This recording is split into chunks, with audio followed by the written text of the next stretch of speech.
ऊंट सांप निगल कर प्यास लगने के बावजूद पानी क्यों नहीं पीता? ऊंट की आंखों में आने वाले आंसू किस काम के लिए इस्तेमाल होते हैं? ऊंट का गोश्त खाने के बाद वुजू करना क्यों जरूरी है? ऊंट के बाड़े में नमाज पढ़ने से क्यों मना किया गया है? जब एक अरबी शख्स ने ऊंट को जबरदस्ती उसकी माँ के साथ जिनसी मिलाप करने पर मजबूर किया तो उसके साथ क्या हुआ? आज हम आपको ऊंटों के मुतालिक ऐसे हकायक बताएंगे जो यकीनन आपके लिए हैरान कुन होंगे। नाज़रीन, अल्लाह ताला ने कुरान पाक की सूरह गाशिया में इरशाद फरमाया, ये लोग ऊंटों की तरफ नहीं देखते कि कैसे अजीब पैदा किए गए हैं। ऊंटों का हदीस शरीफ में भी तस्करा मौजूद है कि हर ऊंट की कोहान पर एक शैतान होता है। जब तुम इस पर सवार हो तो अल्लाह का नाम लो, बस तुम उसकी खिदमत करो, बेशक अल्लाह ही ने सवारी दी है। एक और हदीस में है जिसका मफहूम है कि ऊंट शयातीन से पैदा किए गए हैं और हर ऊंट के पीछे एक शैतान होता है। हुजूर सल्लल्लाहु अलैहि वसल्लम ने इरशाद फरमाया कि हर ऊंट की कोहान पर एक शैतान होता है। जब ऊंट पर सवार हो तो अल्लाह का नाम लो और अपने कामों में कोई कोताही ना करो। नाज़रीन, ऊंट का शुमार दुनिया में पाए जाने वाले कदीम जानवरों में होता है और सदियों से ऊंट इंसान की खिदमत करता चला आ रहा है। ऊंट सवारी, बुर्दबारी और बतौर गोश्त खुराक के तौर पर इस्तेमाल होता है। एक आम सेहतमंद ऊंट 450 किलोग्राम वजन उठा सकता है। ऊंट के बालों से नफीस कपड़ा बनाया जाता है। इसकी खाल से चमड़े के मुतअद्दिद मसनूआत तैयार किए जाते हैं। ऊंट खुराक और पानी को चर्बी में तब्दील करके अपनी कोहानों में जखीरा कर लेते हैं। इस तरह वो कई दिनों तक बगैर खाए पिए जिंदा रह सकते हैं। इसके पंजे इसे रेत और बर्फ में धंसने से बचाते हैं और ऊंट की आंख में एक बंद झिल्ली होती है। गुलाफे चश्म की वजह से इनकी आंखें सहराई रेत और गर्दो गुबार से महफूज रहती हैं। नाजरीन, जब रेत के तूफान आते हैं तो इनके नथने बंद हो जाते हैं ताकि इनके अंदर रेत ना जा सके।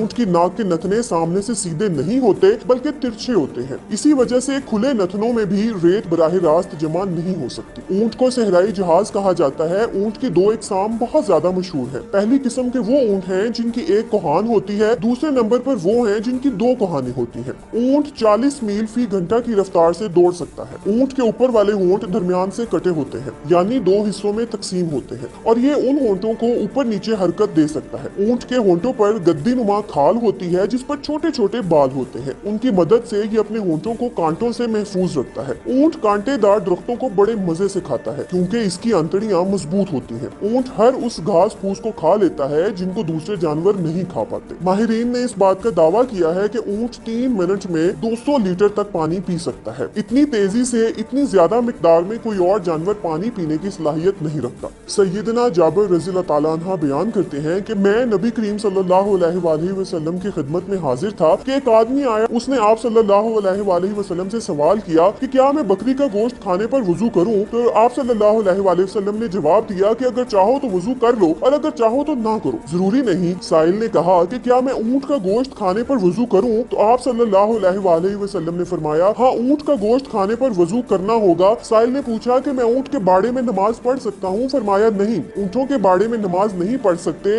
उसने सवाल किया कि क्या मैं बकरियों के बाड़े में नमाज पढ़ सकता हूँ? फरमाया, हाँ, पढ़ सकते हो। नाजरीन, ऊंट का गोश्त खाने से वुजू वाजिब है क्योंकि इस पर ये दो हदीसें उम्दा सनदों के साथ साबित है। इस हदीस की तशरीह कुछ यूं है कि ऊंट का गोश्त खाने के बाद वुजू करना वाजिब है, फिर चाहे वो गोश्त जानवर के जिस्म के किसी भी हिस्से का हो, नाकिस वजू है। मगर हर हलाल जानवर का गोश्त खाने से वजू लाजिम नहीं होता। नाजरीन, ऊंट को एक बीमारी लगती है जिसका नाम हयाम है। बाज माहिरीन के नजदीक इस बीमारी का इलाज सांप को जिंदा निगलना है। ये भी कहा जाता है कि बाजुकात ऊंट सांप को खा लेता है जिसके जहर की वजह से इसको शदीद प्यास लगती है। ऊंट इस हालत में सांप के जहरीले असर, प्यास की शिद्दत की वजह से एक ही सांस में वाफिर मिकदार में पानी पी लेता है मगर सैराब नहीं होता। सांप को निगलने की वजह से ऊंट की आंखों से आंसू जारी हो जाते हैं। इन आंसुओं को बहुत कीमती तस्वुर किया जाता है। इन्हें चमड़े की छोटी थैली में महफूज कर लिया जाता है। ये आंसू सांप के डसने का मुजर्रब इलाज है। इन आंसुओं से मुतअद्दिद बीमारियों का इलाज और जहर का इलाज भी किया जाता है। नाजरीन, ऊंट की खुसूसियात में ये भी बात शामिल है कि ये अपनी माँ के साथ जिनसे मिलाप नहीं करता। इस पर किताब हयातुल हैवानात में एक मशहूर वाकया भी मौजूद है। कदीम जमाने में एक अरबी शख्स ने ऊंटनी को एक कपड़े से बांधकर उसके नौजवान बच्चे को इस पर छोड़ दिया। वो ऊंटनी का बच्चा जब जिनसी मिलाप के लिए अपनी माँ पर सवार हुआ तो उसने अपनी माँ को पहचान लिया तो इसने अपने आप को दांतों से काट लिया। फिर वो इस आदमी से बुग़्ज़ रखने लग गया, यहाँ तक कि इस नौजवान ऊंट ने उस आदमी को मार डाला और फिर ऊंट ने अपने आप को भी हलाक कर दिया। नाजरीन, माहिरीन हैवानात ने लिखा है कि जिस वक्त ऊंट को गुस्सा आता है तो वो किसी को भी खातिर में नहीं लाता। इस वक्त ऊंट बदखल्क हो जाता है। ऊंट के मुंह से सुर्ख खाल निकलती है। ये उसे अपने पेट से निकालकर फूंक मारने लगता है और बिलबिलाने लगता है